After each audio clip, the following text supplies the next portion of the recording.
phenomena, and if we can build a disaster risk management dimension into our planning, we'll be able to do that better. This is an area that UNDP is extremely active in. My fourth and last point on how we move the global development agenda forward is around the importance of strong and innovative partnerships, because development as a process isn't enabled by any single actor. There are so many actors. If I start with the international actors, of course development cooperation these days is highly multifaceted, incorporating not only the north-south flows of official development assistance, but also south-south cooperation and the role of the mega philanthropic initiatives, vigorous civil society involvement, the role of the private sector too. The south-south flows of finance, technology and know-how are now very substantial. Developing countries have many lessons learned that they want to share and many useful technologies to assist others to meet their development challenges. As China gears up to be a major producer of low-cost, low-carbon technologies, I think that's going to be enormously helpful with mitigation activity going forward in much of the South. In our own organisation, we see facilitating South-South exchange of experience and knowledge as absolutely central to the work that we do. We are establishing more strategic relationships with those who are active on South-South cooperation. The relationships will take a number of forms, including supporting countries which request our assistance to establish and sustain their own development cooperation programs. And we are getting approaches now from quite a number of emerging contributors to South-South cooperation around that. The private sector's contribution, well, this is critical. You know, the MDGs specify a set of development outcomes we would all love to see.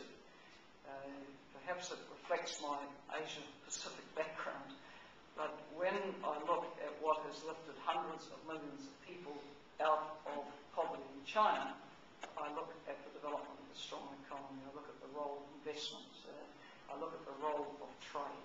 These are critical ingredients of development. The trick, of course, from a human development perspective, is to ensure that economic growth is also green and inclusive. But to think we can do it without growth, I don't think is sensible. So the private sector certainly has a significant role to play. At UNDP, we've developed what is called a Growing Inclusive Markets Initiative, which goes beyond the traditional thinking about global corporate social responsibility. It's about promoting business models in which the pursuit of wealth creation for a business are seen as entirely compatible with human progress and development and environmental sustainability.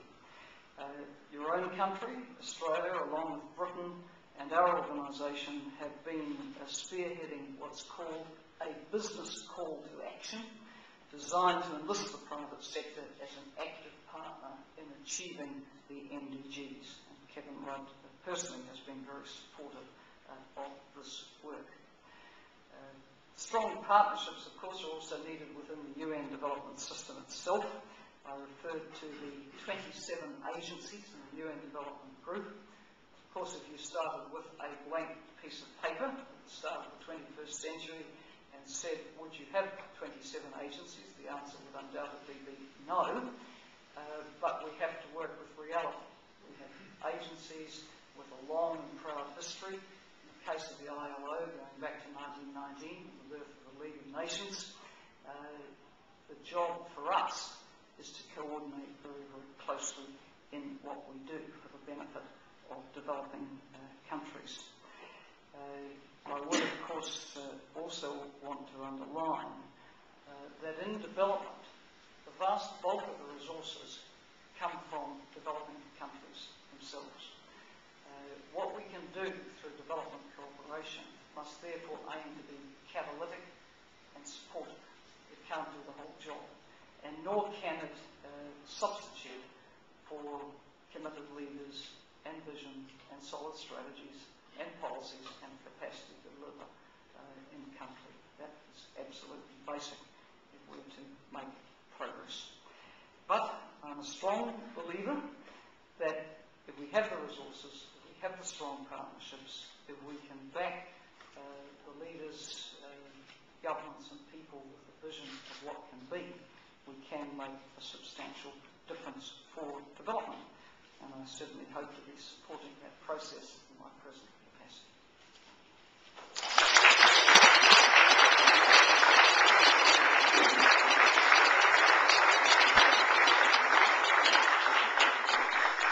Thanks so much for a fascinating discussion. It's both daunting and inspiring, I think we'd say. Clark's agreed to take some questions from the audience. Can you please, if you'd like to ask a question, raise your hand and one of our staff will bring a microphone to you. We'll start with the gentleman at the back. Ms. Clark, Robert Samuel, not representing anybody. Your comments on women's health interested me, and I was just wondering if you could comment on the opportunities in the next few years as a result of caveats being removed from Australian aid and US aid around birth control and abortion programs and so forth. Well, it's just been incredibly helpful for the US to come back as a funder of the UN Population Fund, which does incredible work to try to expand choices for women, family spacing, and so on. So, changes which are supportive of work of agencies like that are just so critical. I mean, so many women in the developing world just don't have access to basic primary health services, to a skilled birth attendant. And sadly, the human face of this problem may well be a girl in her very young teens giving birth with no support at all, with no access to proper hygiene, no access to help with those difficulties with the birth, and maternal mortality so often relates to very, very young women in those circumstances. So, yeah, it's just tremendous that more countries are coming on board to try and be supportive of this agenda. Thanks.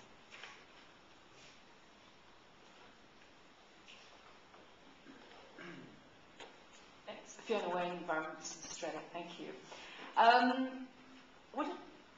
Let me ask you some questions about 1 billion people with suffering from chronic hunger at the moment, and the sheer scale of desertification and soil erosion that we have going on. And yet we know from the work that the FAO has been doing and our own work in Environment Business Australia and biosequestration that we can replenish soil, carbon, minerals and nutrients. So instead of a large focus being on geological sequestration of CO2, look to biosequestration of CO2 so that we enhance those soils and can, on a long-term basis, but starting with action immediately, start to rebuild those soils, because water is a huge problem, but soil is often huge as well. And I think this is an area where Australia's got an incredible contribution to make, because you face this problem just as a country in the Sahel does, just as a country in East Africa does. You're facing that desertification and prolonged, protracted drought. So, I think Australia, working in solidarity with affected countries, you can do it power of good, and you have the science, the insights, the knowledge to back it up. And, I just think it could be a very significant part of what Australia sets out to do on development. Gentleman just here.